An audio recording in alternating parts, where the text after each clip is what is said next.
এখানে রয়েছে তিনি হচ্ছেন গঙ্গা, গুরু গঙ্গা সম। গুরু যেমন পবিত্র, গঙ্গা নদী উচ্চারণ করে। আর গৌরাঙ্গদেব হচ্ছেন যমুনা, প্রেম নদী তার মধ্যে রয়েছে। একটা জ্ঞান, একটা পবিত্র গঙ্গা, আরেকটা হচ্ছে প্রেম।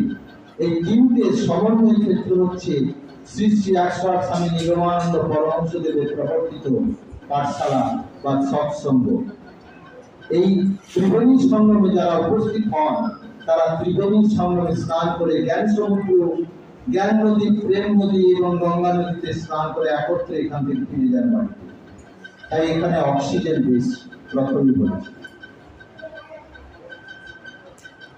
ঠাকুর মহারাজের এই সৎসঙ্গ, সাধু সঙ্গ আমরা উপস্থিত হই এই কারণে, সংসারে যে বিতাপ জ্বালা রয়েছে সেই জ্বালা থেকে কি করে আমরা মুক্ত হবো, বেরোবো, সেখান থেকে কতটা রেহাই পাবো, নিষ্কৃতি পাবো, কিছু যাই ঠাকুরের কথা শুনে আসি, নাম গান শুনে আসি, ভেতরে হৃদয়টা একটু শান্ত হোক। সকালবেলা তো আগুন বেরিয়েছি জঞ্জাল পুরানোর জন্য। হৃদয়ের মধ্যে যে আগুনটা জ্বলছে সেটা হচ্ছে আসক্তি এবং কামনার আগুন জ্বলছে। সেটাকে নিবৃত্তি করার ব্যবস্থা করেনি, আমরা নিজেরাও সচেষ্ট নয়, সেটা দাবড়াও করে জ্বলছে। আসক্তির আগুন আর কামনার আগুন, সে আগুনটাকে নিভাতে গেলে এই শান্তিরূপী, অধ্যাত্মরূপী, ভগবত কথারূপী সৎসঙ্গে যোগদান করতে হবে। সদা সেব্য শ্রীমদ ভাগবতী কথা। ভাগবতী কথা মানে ভগবানের কথা। আমাদের গুরু তো ভগবান, তিনি বলেছেন মদবাক্য ভগবত বাক্য ভুলিও উপদেশামৃততে আছে। আমি ব্রহ্ম আত্মা ভগবানের তিনটে যুগপদ নিষ্ঠিত আছি, ভারতবর্ষের কোন যুগে এই কথা বলতে পারে।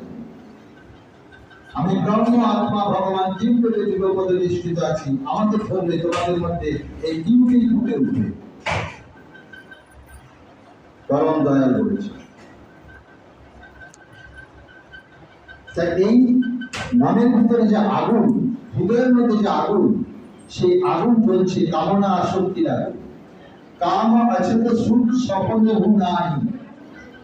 তুলসীদাস আঞ্চলিক মানুষে বলেছেন, যদি মানুষের ভিতরে কাম থাকে, কামনা থাকে, বাসনা থাকে, আসক্তি থাকে, সেগুলো থাকতে থাকতে তার ভিতরে দুঃখ সবসময় থাকে, সুখ আসবে। দুঃখ দূর করে ঠাকুর বলেছেন, দুঃখ হরণ পতিত পাবন। কিন্তু দুঃখটার আতুর কোথায় সেটা আইডেন্টিফিকেশন করছি না, শনাক্ত করছি না। যা কামনাই হচ্ছে দুঃখের, সমস্ত দুঃখের আগুন। আমি যদি কাম ছেড়ে দিই, আসক্তি ছেড়ে দিই, নির্বিকার হয়ে যায়, চুপচাপ হয়ে যায়। ইন্দ্রনীলবাবু পাঠ করলেন গীতা, সব থেকে ভালো অধ্যায়, সেটা হচ্ছে ভক্তি যোগ। গীতা সকলের ভালো। সমাজ সত্রঞ্চ মিত্রে যে তথা মান প্রমাণে শীতস্ব সুখদুঃখ সমসঙ্গ বিবর্জিত। 12, 18, দ্বাদশ অধ্যায় 18 নম্বর শ্লোক। শীতস্ব, শীত উষ্ণ, সুখ দুঃখ, এগুলোকে সমান ভাবতে হবে, সম। আসলে আরো কৃষ্ণ বলে দিয়ে গেছেন অর্জুন যে সুখটা ভাবলে হবে না, সঙ্গ বিবর্জিত, মানে সঙ্গটা থেকে দূরে থাকো। একাকী নিষ্ক্রিয় শান্ত, তুমি একা থাকো, কতক্ষণ আপনি একা থাকতে পারেন সেই অনুশীলন করুন 1433 সালে। একা থাকলেই ভগবান বা গুরু আপনার মধ্যে আবিষ্কৃত হওয়ার সুযোগ পাবে। সাঙ্গপাঙ্গতে জটিল থাকলে ভগবান থাকলে, যার প্রভু আছে তার ভগবান নেই, যার ভগবান আছে তার কাউকে দরকার। একাকী থাক। যদি একাকী থাকতে থাকতে মনটাকে ঘুরে ঘুরে, অনেকে একাকী আছে, মনকে ঘুরে ঘুরে একাকিত্ব, নিঃসঙ্গতা অনুভব করেন অনেকে, তাহলে আপনি একাকী হতে পারেন। অনুশীলন করতে হবে একাকী থাকা অনুশীলন।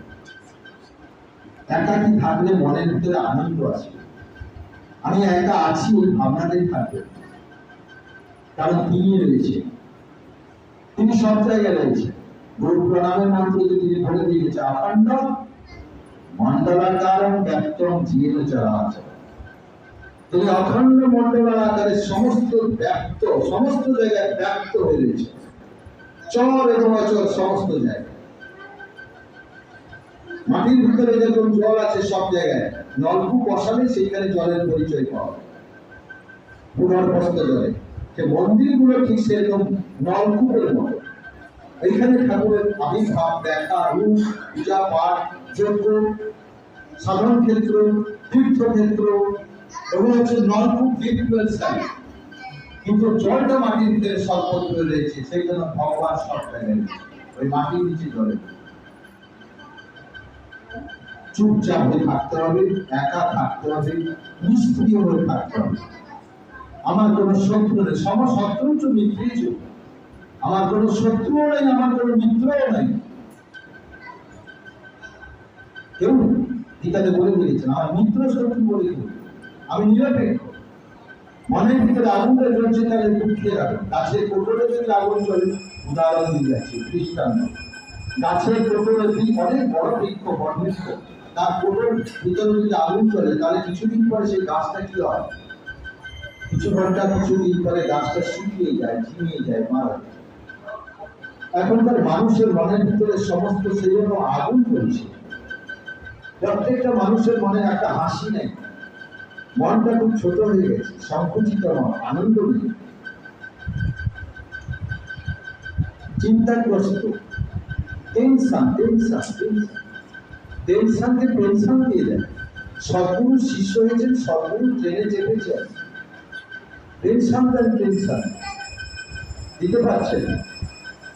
অনিত্য রসের সঙ্গে যতক্ষণ জুড়ে থাকবেন, আমি আবার বলছি, অনিত্য রসের সঙ্গে যতক্ষণ জুড়ে থাকবেন, নিত্য রসের সুর আপনার মধ্যে আসবে।